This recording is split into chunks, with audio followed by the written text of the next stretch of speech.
Hey YouTube, Tokyo here, and a rather universal experience across the entire Earth is the ability to, at nighttime, see stars in the night sky. However, this is becoming less and less true all the time, and this is because all the objects in the night sky are disappearing. Now, they aren't actually disappearing, that I need to make that clear, even though, of course, that may seem obvious that they aren't disappearing, because how could they? But they are disappearing from our perspective, and this is because of electricity. Because if you had to go back 200, 250 years ago, before the invention of things such as the light bulb and humans starting to use electricity in the late Victorian era, then you would have, at night time, most of the time, in clear weather at least, of course, have been able to see the galactic centre of the Milky Way, where the black hole Sagittarius A star resides, and see hundreds, if not thousands, of other stars around it. However, in some urban centres, you can only see the moon on a clear night, and this is because all of this light that humans are creating, all this artificial light, is drowning out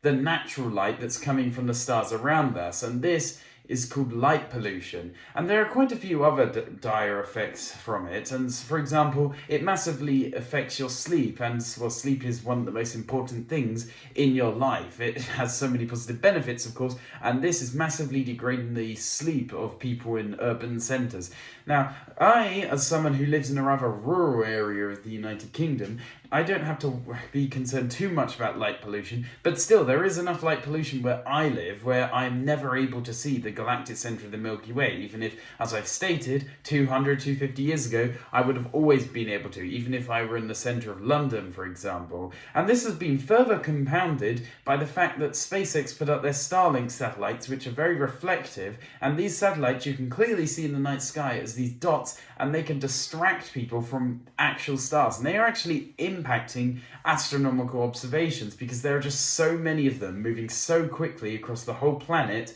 that it's hard for astronomers to keep track of real stars and planets and celestial objects. And so whenever you go outside and see the night sky and see all the stars shining radiantly, apart from the moon, because we'll always be able to see that, remember that this experience is going away, if it hasn't already for you because you live in a city centre. And so the night sky is soon just going to become so much more boring.